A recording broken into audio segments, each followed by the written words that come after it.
Mbote ya balandi nyonso ya Océan du Congo. Lelo tozali sous une songo ya route na kati mission na bino bolinga to solo la pona mboka Congo.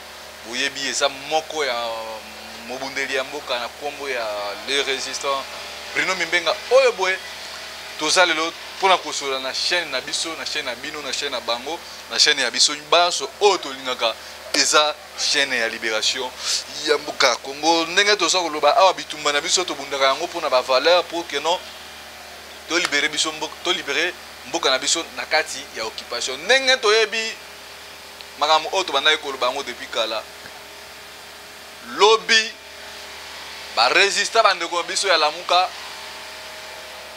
10 personnes baza condamnées na mutu moko il a fallu foutre $10,000 à chacun et puis peine na bango eza 10 ans de servitude pénale makambo oyo déjà ngai Bruno Mimbenga banda koloba bango depuis kala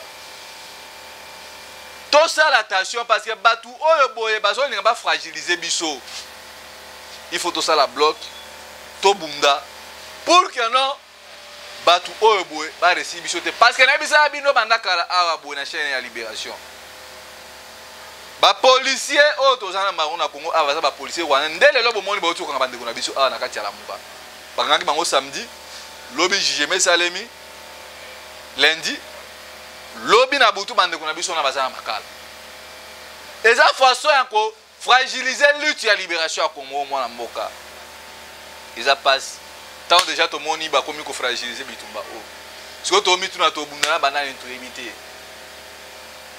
ndenga boyebi moto eza kopela na Congo partout ça bouge lelo oboy roi Philippe a lobby a koyate na visite où ezala qui prévu le 6 à Kinshasa mais biso to ebisi roi Belgique boy roi ya Belgique ozo le kana monde entier le obo ba africain bande ko na biso ba africain bazo subir racisme ba ukrainien bazo kima bazo kota na Pologne bazo kota na ba pays voisins mais pour que non mon Afrique ça na poso ya muindu ba obi bango basala nini ba kovana na Ukraine ba kokufa yango tozo te ya makambu oyo boye bande ko na biso ya Afrique batu oyo bobino boso mona bango ba impérialiste balinga ka biso te soki balinga biso lelo bande ko na biso basana na Ukraine capitale à Kiev lelo tombé na maboko ya le voyant Poutine coup de chapeau président Poutine baboisi ba africain babima batikala wana président Poutine bravo et puis ce que ça lui constate depuis bitumba ya Russie na Ukraine bandi pays presque zalaki na babitumba na Afrique awa boy silence mikolo kotimbo akomi vivre vraiment kimia mais to mituna ba français bino bafungulaka munoko Poutine wana président Ukraine wana zo senga nani akokeno bunda naye pona ko bunda na Poutine bokangi minoko na bino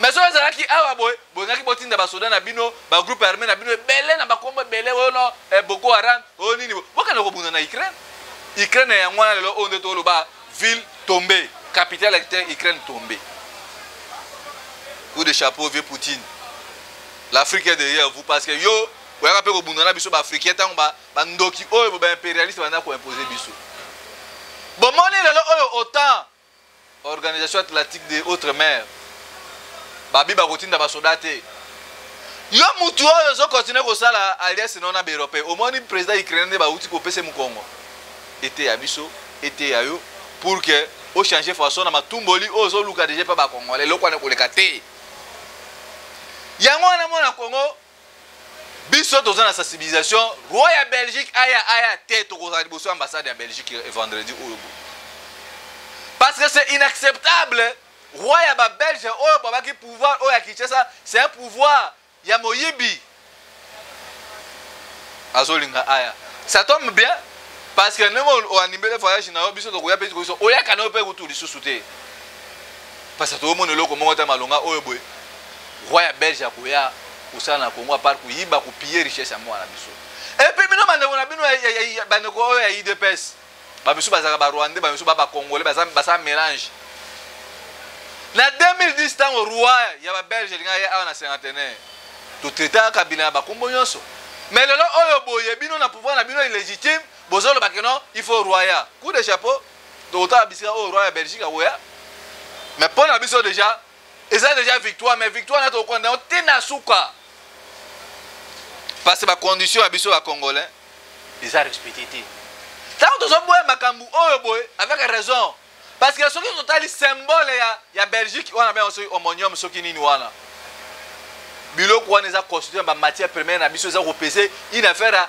100 000 tonnes bozo siko 100 000 tonnes bo convertir en na kilo et ça combien mais ba Belge baso boya ko ça la réparation dommage intérêt na Congo o ba piyango systématiquement tina dernière énergie Belgique eza tongwa ezala ba tonga ngona mbongo na sacrifice na ba tuerie ya ba papa na biso ezala kana eloko mo banda ko sala soki ba pesio que non le par exemple de Cobrino au produit 1000 tonnes ya kautu soko salite bazio ba chona kitu wana ba bazo sa tenai bazo service ti jusqu'à ce que ba okata okingo ba bomio mais bino bozo bosa réparation na mboka oya biso ba koko na biso ba kufa o ifeza la mutema mabe yango tozo bengi somo na Congo oya ko se joindre na bitumba biso to sawo bitumba na biso talité kono na za muluba na za mukongo na za mungala bitumba na biso tozo bunda ngo pona mboka to libérer mboka na kati ya occupation lelo oyo bobo moni mwana oyo ya mosi oyo ya misi oyo boya rwandaise oyo boy na jiri na bango ba ko tuna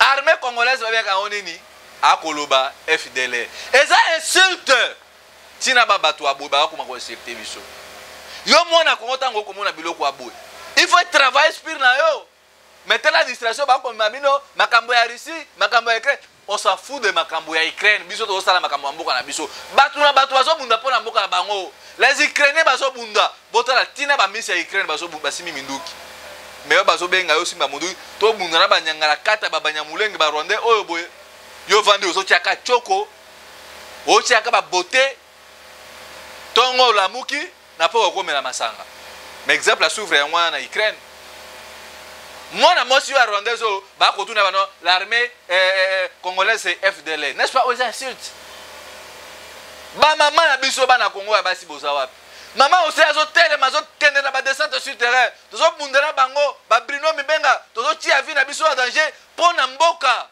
bana basi bazo comprendre bitumba ote coup de chapeau ya ndeko Merlin vous na likanisho ozu ya koloba keno ko sala regroupement ya ba risquer de la République bato bazo risquer pour la République ba Bruno Mibenga ba Merlin vous ba maman Océa du Congo biso nde bato tozo risquer pour la République toti kabilo balo ba c'est nous qui risquons pour la République yango tozo benga c'est bato tout oyo boza na besoin oyo biso tozo risquer pour la République tout ça bloc moko ya makasi en dehors ya ba parti politique na biso il faut ça la bloc moko tant que tozo ba ko risquer pour la République toza na misala te toza na mai te oza na courant te oza na transport te oza na logement malonga te oza ko bunda pona makambo wana nyonso yango wana nde bazo benga batu wana les risques de la République nde toza ko loba awa vendredi tokozala na ambassade ya Belgique Roi rapport de ceux qui vraiment boza batu o mitu na bino zo sala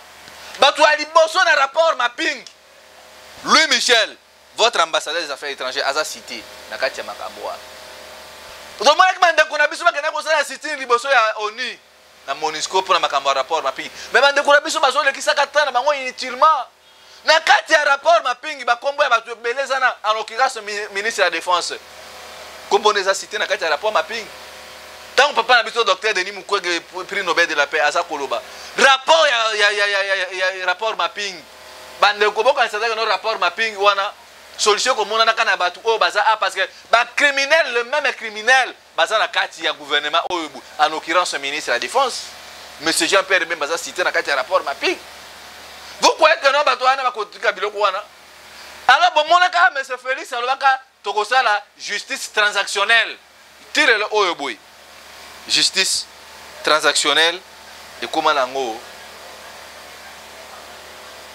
babalo la page. Pourquoi? Parce que bah, non, la carte de justice transactionnelle, oh, bah, papa, c'est un secret, il peut baser la carte, voilà. Il y a des gens, lorsqu'ils rapportent ma ping mis en appliqué, baza batu oboy, baza na place de la prison. Mais fort dommage que nous avons une faiblesse totale au sommet de l'État congolais. Il y a un monde qui dit oh ya, tout ça la force na biso ba auto ko risquer pour la République. Ozawa, ozo zelani, ozo kanisani, ozo c'est la mot d'ordre ko pesa maté. Bomoni na Ukraine. Batu nyonso batelemi balobi tozo bunda pona mboka na biso tozo bunda pona mboka na biso pour que non souveraineté oyo boba koko na biso babunda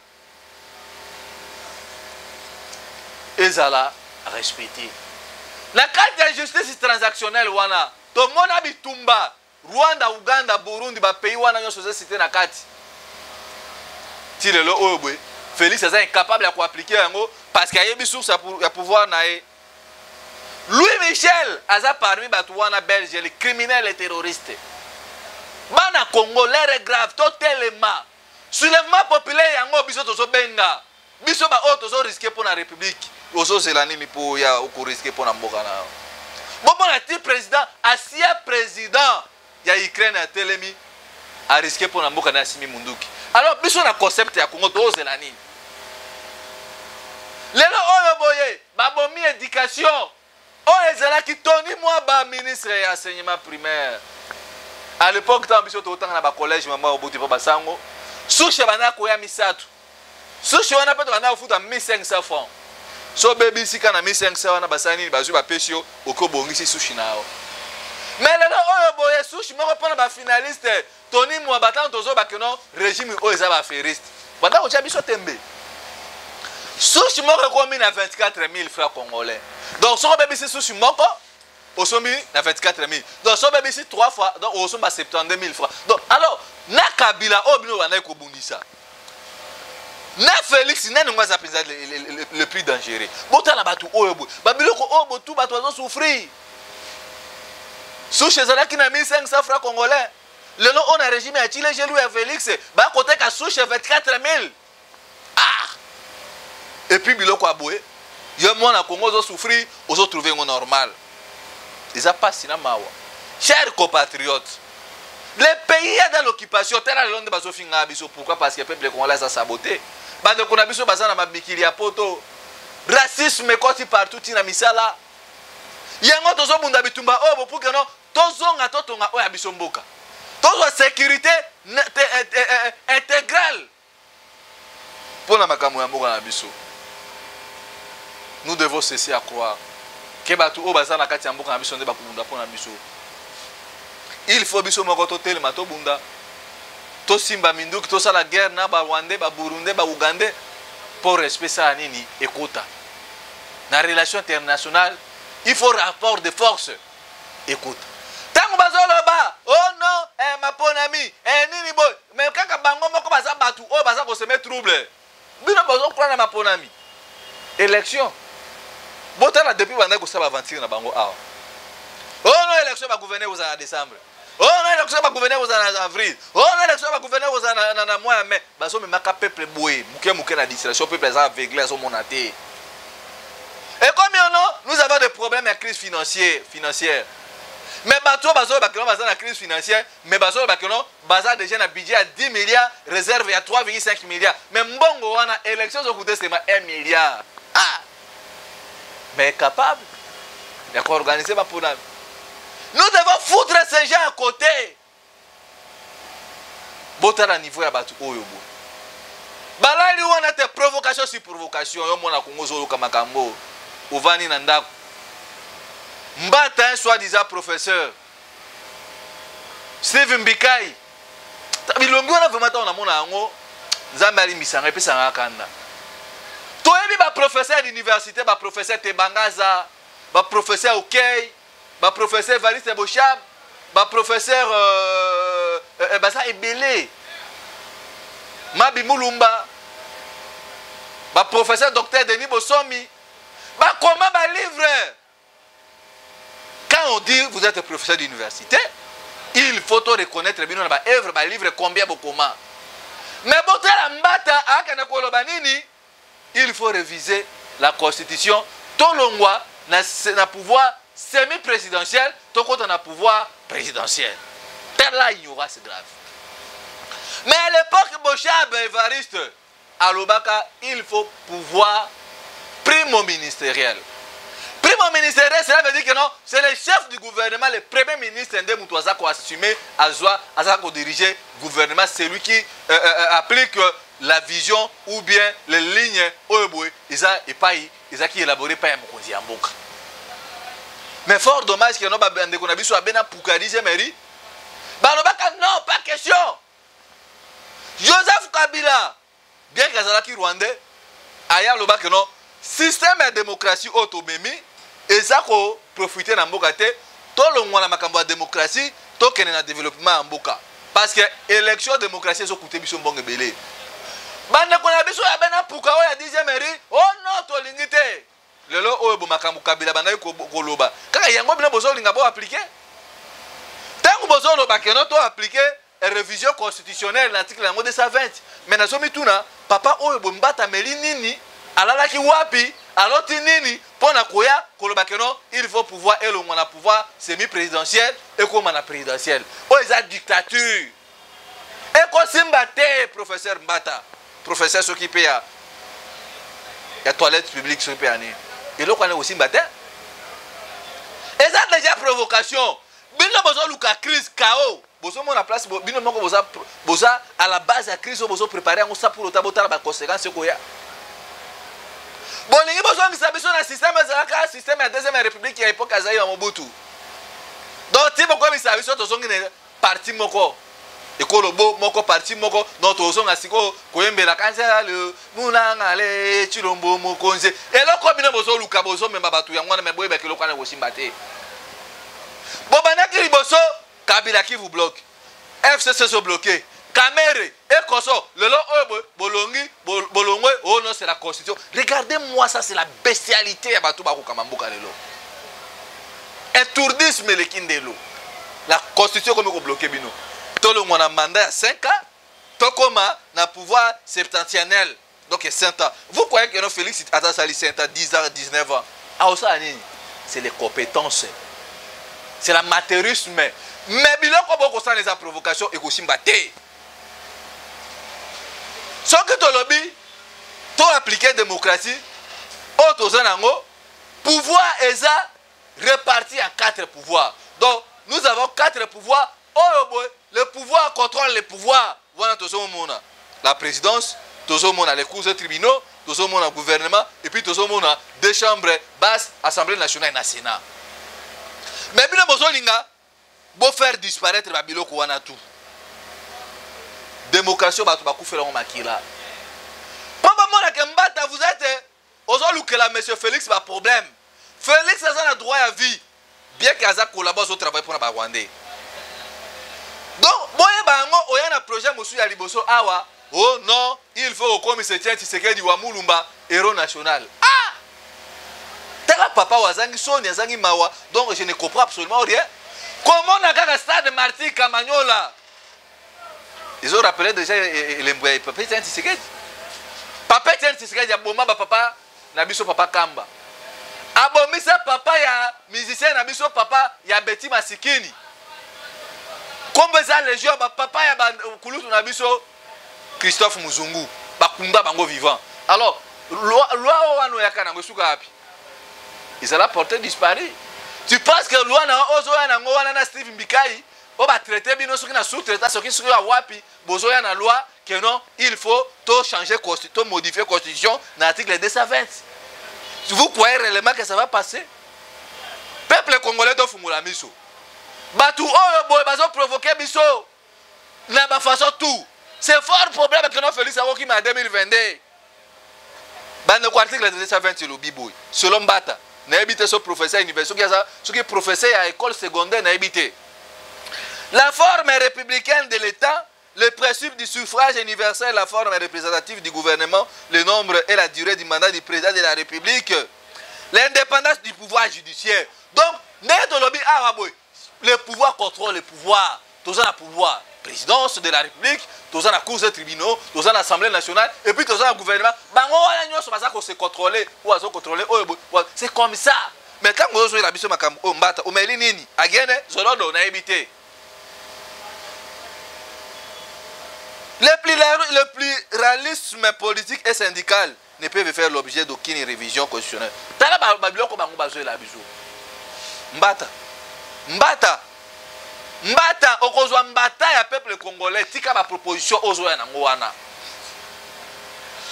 Donc botika babiloko wana peuple congolais zo souffrir, azana maïté, azana courate, bino depuis bo konta na Assemblée nationale. Proposition ni yo mbata o proposer en faveur du peuple congolais. Président Nabino wana Félix botika tomona babiloko o na régime ya Kabila ba flatter. Kabila tolembi yote. Je désire Kabila. Lelo obo batouana ba porta disparition. Donc chers Congolais, yango wana bozomona bazokata bino kurabu tumoyi. Po bozala informer te na balwa mabe ya bondoki. O bazo luka ko changer constitution en faveur d'un seul individu on a ni Félix Obope asa incapable de résoudre le problème ba Congolais les compétences. Yango nazo beni sa mona Congo. Bruno Mimbenga azo risquer vie na il risquer de la République. Bato bazo risquer pour la République ba Mama Océan, Lumumba, Idriss Moussemo, Merlin Vumvu. Bino oboza déjà kulala parce que proposition oyoboye mbata ekomemela batu baliwa ekomemela batu ba crise na boka. Toza na problème sérieux na ba Rwanda to résoudre nos problèmes wana te. Toza na problème ya nzala. Toza na problème d'occupation, vous nous emmenez encore na ba fourberie na bino zanga mutu na makolo. Peuple congolais soyons vigilants na batu oyoboye. Aujourd'hui là mboka za na problème. Batu na batu bazo prise de conscience pour développer mboka na bango. Mais aujourd'hui là, un soi-disant professeur venu de nulle part ailleurs, il faut Félix Akoma na mandat il y a 7 ans, tout le monde a 5 ans et comme 7 ans. Bon, on a 5 ans sur la Félix. Félix, qu'est-ce que Félix a réalisé? À part les compétences, Félix est là qu'on y moussa l'actibiso. Donc, balobi, oh non, peuple congolais, mandat oh Félix a sali 5 ans et qu'on na mai. Il faut après avoir révisé la constitution, Félix a un mandat il y a 7 ans en 2025. Bonjour na makambu oyo boy. Yango na sobe ni somo na congolais. Tellement pour que non to bunda pona boka Congo parce que peuple congolais osa capable de tout sauf rien. Vous allez donner 7 ans à Félix. Chilombo le traite le judan. Na mandat na courage nini. Ceux qui me boutent les guerriers to réussir. Na système dictatorial ezala qui imposé. Alors Félix a koluka ko sakana ko tia musapi. Mbata kebozo mbata ya peuple congolais parce que proposition na wana ekomema batu na liwa et puis ekomema mboka na crise to kosala recul oyo ekozanga merci. Peuple congolais ndenga na mesani ko ebisa bino vigilance likolo ya vigilance. Les 4 to kozali boso ambassade à Belgique. Unissons nos forces comme un seul homme pour mettre ces bourreaux à côté qui ne veulent pas travailler au profit du peuple congolais. Tous les latés que non, batu oyoboy, ba devancer biso, mais biso déjà tous en longueur d'avance, yango wana total sibino makambo. Lelo ba bisaki bino makambo ya ram. Ram eza escroquerie simple, ram elongo te, bino bozo croire que non ba longoli ram.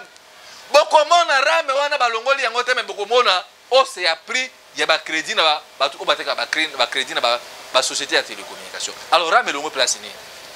Botala moyibi. Botala batu oyo bo fungola miso cher peuple congolais. Ya lelo to suki awa boy. Ndenge bomoni miso awa mbule beti na Kinshasa bosoto. Jatini ngobila biso ba concept ebele. Kini bopeto, ipene sokola Gombe. Akomina lelo o sokola Gombe. To ebite savo sili j'avais le sili. Jatini ngobila akomemaka ba kinwa na distraction Kinshasa isi akutia likolo ezalite. Yango na bengisho mwana Congo to telema boya to sa la force pona batu oboy baso risquer pour la République. Les 4 to kozali boso ambassade à Belgique. Et puis vigilance na constitution oboy et que loko mokote ou bien loko mokote tomber ça Félix et loko la chance pour la glissement. Merci nana lobaka yango. Liboka pilipile sila so na mukolo mokote. Biso tozo bele la tozo sensibiliser. Éveil na mutu nyonso. Boya to bunda pona mboka. Numéro ezali plus 243 81 73 11 702 révolution soulèvement populaire nde yango nde kobikisa mboka na biso na kati ya bolema tobima na distraction parce que mboka eza kokende mabe tina bana mike ya basi o barwandais o bazanga sens ba kofinga peuple congolais yango na bengisi bino opération zéro rwandais na mboka na biso numéro ezali wana okoki kocontacte biso appui na yo ikozala bienvenu na bitumba o tokobunda les risques de la République o tokomona Bruno Mimbenga za parmi bato bazo risquer pour na mboka plus 243 81 73 11 702 wana nde kukuta na biso et puis apport na bino apport psychologique moral financière et kozala bienvenu na kati ya bitumba soki nzambe alingi tokutani na bino lobi ingeta